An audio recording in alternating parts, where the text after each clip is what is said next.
President Trump has said he is planning to meet Russia's Vladimir Putin, probably in Saudi Arabia. It comes after the two men had a 90-minute phone call, reversing years of US isolation of the Russian leader. Mr. Trump described it as a highly productive conversation and said teams from the US and Russia would start negotiations immediately about ending the war in Ukraine.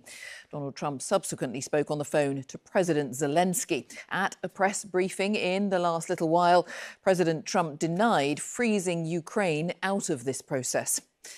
Well, this map shows the extent of Russian progress in the war, here in red, territory regained or held by Ukraine in purple.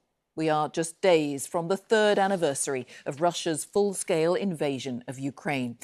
We'll have reaction to President Trump's comments tonight shortly. We'll hear from our correspondents in Moscow and in Kyiv.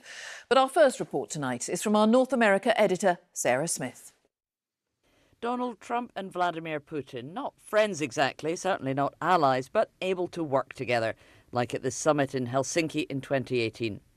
Mr. Trump seems to have a wary admiration for the Russian strongman, and he says they enjoyed a long, productive phone call today, even promising to visit each other's countries.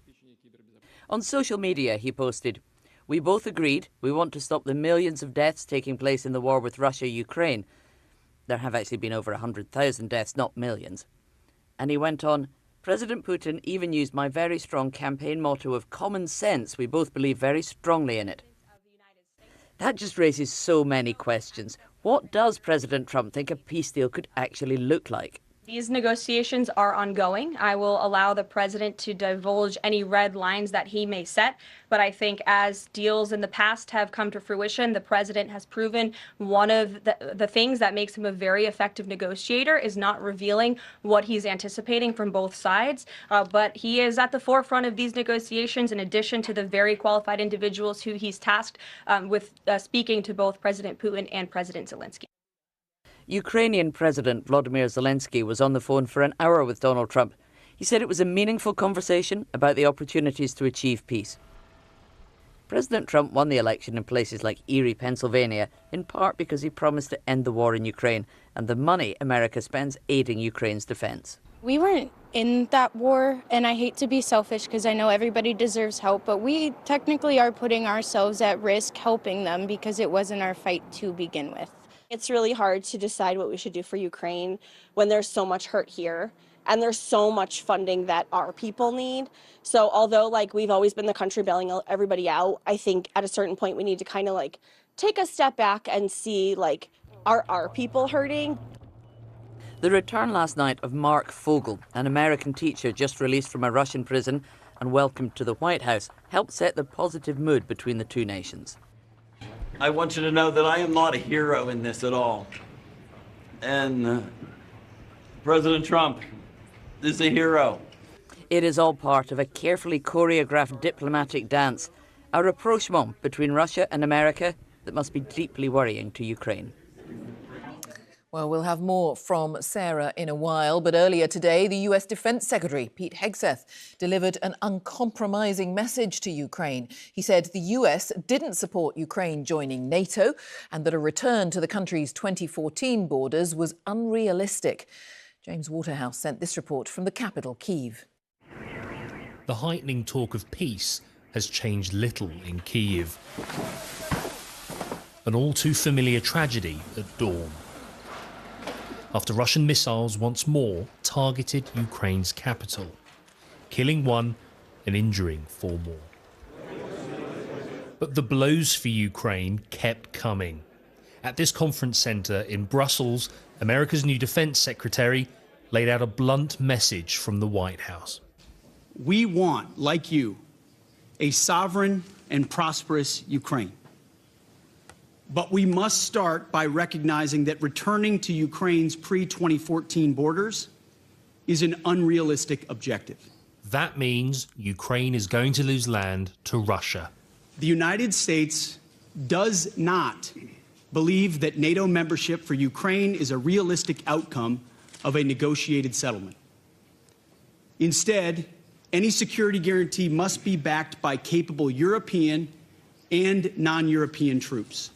To be clear, as part of any security guarantee, there will not be U.S. troops deployed to Ukraine. Ukraine is also grappling with a battlefield reality of minimal progress. It is the invaders who have been dominant. Tonight, President Zelensky had his own call with Donald Trump. We discussed many issues, and President Trump informed me of what Putin told him. We believe that America's strength is enough, together with us, to pressure Russia and Putin towards peace. And that road to peace is neither going to be straight nor smooth for Ukraine. James Waterhouse, BBC News.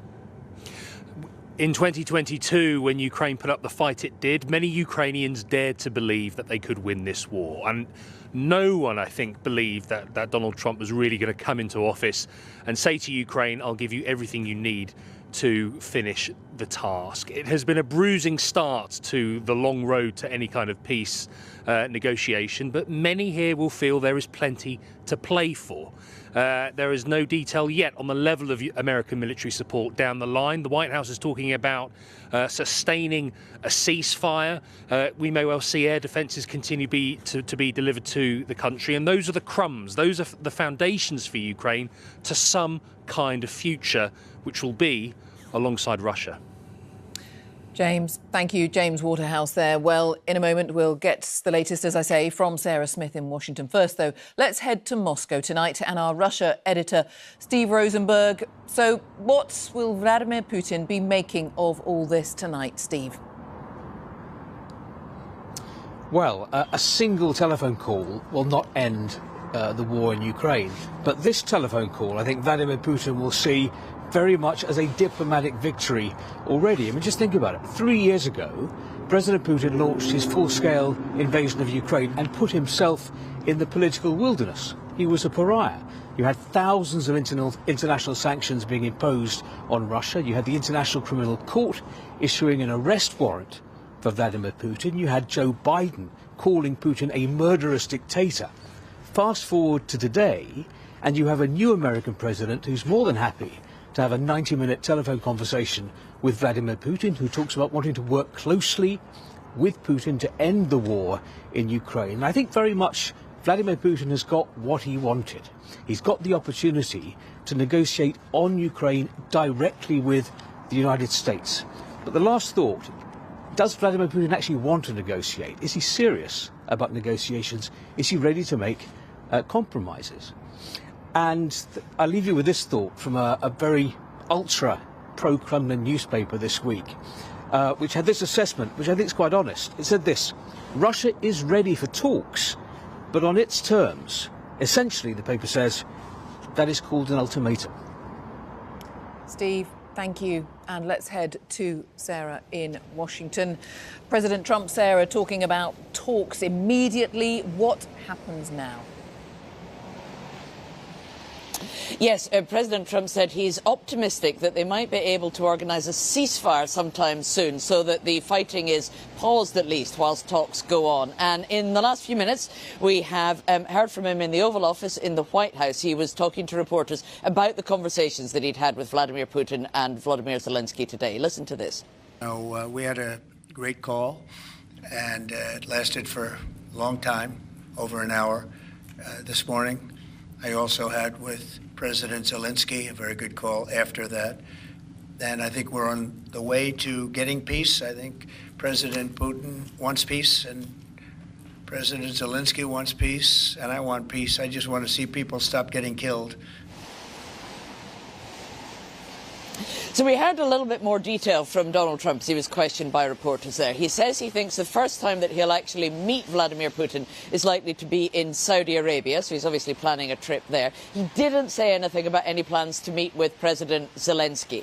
And he was asked, is he freezing Ukraine out of this process? No, he wasn't. But then when he was asked if he sees Ukraine as an equal partner in these talks, he most certainly didn't say yes. And he backed up what his defence secretary was saying about it being impossible for Ukraine to keep all of the territory that it wants, to go back to those pre-2014 borders, and that he thought it was completely impractical for Ukraine to become a member of NATO. So he's very, very eager to get on with negotiations, very eager to make peace, but it's not at all clear on what terms.